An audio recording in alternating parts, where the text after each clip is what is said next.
नमस्कार मंडळी, मी प्रणाली. प्रेग्नन्सीच्या या सिरीजमध्ये आज आपण बघणार आहोत की प्रेग्नन्सीच्या 4थ्या महिन्यामध्ये बाळामध्ये कशी वाढ होते आणि आईमध्ये काय काय बदल होतात. तर सगळ्यात पहिले 13वा आठवडा ते 16वा आठवडा या पिरियडला, या कालावधीला आपण प्रेग्नन्सीचा 4था महिना असं कन्सिडर करतो.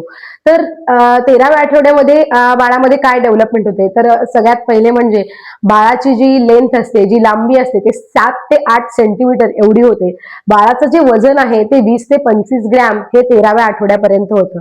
त्यासोबतच बाळाची डेव्हलपमेंट आहे ती अजून वाढते. जसं की बाळाच्या शरीरातील जे आतले अवयव आहेत त्यांची काम करायची क्षमता आहे ती अजून वाढते. बाळाच्या हातापायांची हालचाल ही अजून जास्ती व्हायला लागते.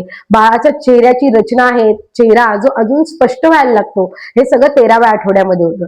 14व्या आठवड्यामध्ये काय होतं, तर 14व्या आठवड्यामध्ये आपल्या बाळाची जी मान आहे ती मजबूत होते. बाळाचे डोळे आणि कान जे 12व्या आठवड्यामध्ये डेव्हलप व्हायला सुरुवात झाली असतात ते 13व्या आठवड्यामध्ये आणखी स्पष्ट होतात, आणखी क्लिअर होतात. यासोबतच बाळ जे आहे आपलं ते हाताची मूठ पकडायला शिकतो आणि ती मूठ भरपूर वेळ तो घट्ट धरून ठेवू शकतो. हे सगळं तो 14व्या आठवड्यामध्ये शिकतो.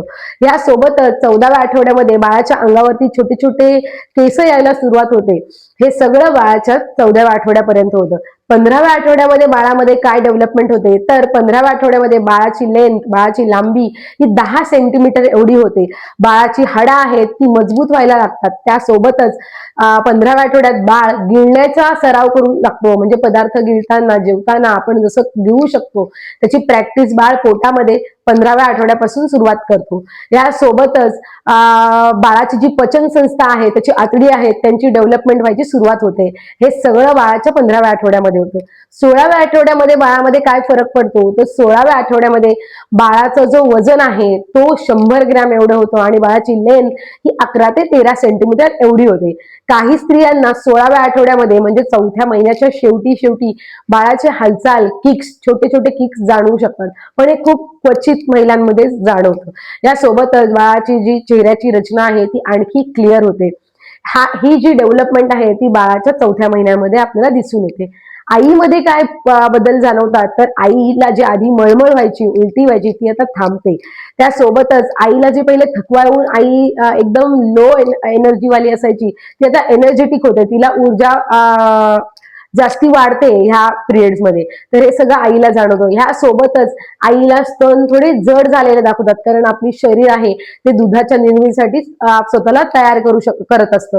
त्यामुळे आईमध्ये हे फरक जाणवू शकतात. ह्या सोबतच आईच्या चेहऱ्यावरती ग्लो येतो, ज्याला आपण प्रेग्नेन्सी ग्लो म्हणतो, तो 4थ्या आठवड्यापासून आईला जाणवायला लागतो.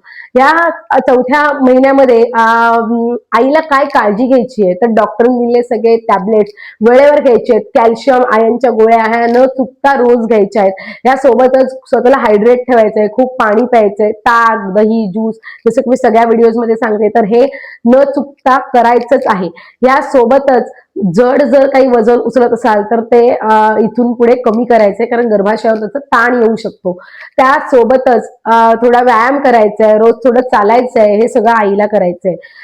डॉक्टरकडे कधी जायचं, तर जेव्हा तुमच्या पोटात खूप दुखत असेल, तीव्र वेदना होत असतील किंवा रक्तस्राव होत असेल, तर तुम्हाला डॉक्टरकडे जायचंय. त्यासोबतच जर तुम्हाला खूप वेळा चक्कर येत असेल किंवा काही लक्षणे अशी जाणत असतील, तुम्हाला वाटत असेल की बरं वाटत नाही, तर तुम्हाला लगेच डॉक्टरकडे जायचंय. तर हे सगळं बाळामध्ये आणि आईमध्ये बदल 4थ्या महिन्यामध्ये होतात. नेक्स्ट व्हिडिओ मी गर्भधारणेच्या 5व्या महिन्यामध्ये बाळाची डेव्हलपमेंट कशी होते, आईमध्ये काय बदल होतील हे घेऊन येणार आहे. तर ही व्हिडिओ आवडली असेल तर नक्की लाईक करा आणि अशाच व्हिडिओ बघण्यासाठी सबस्क्राईब करा. थँक्यू.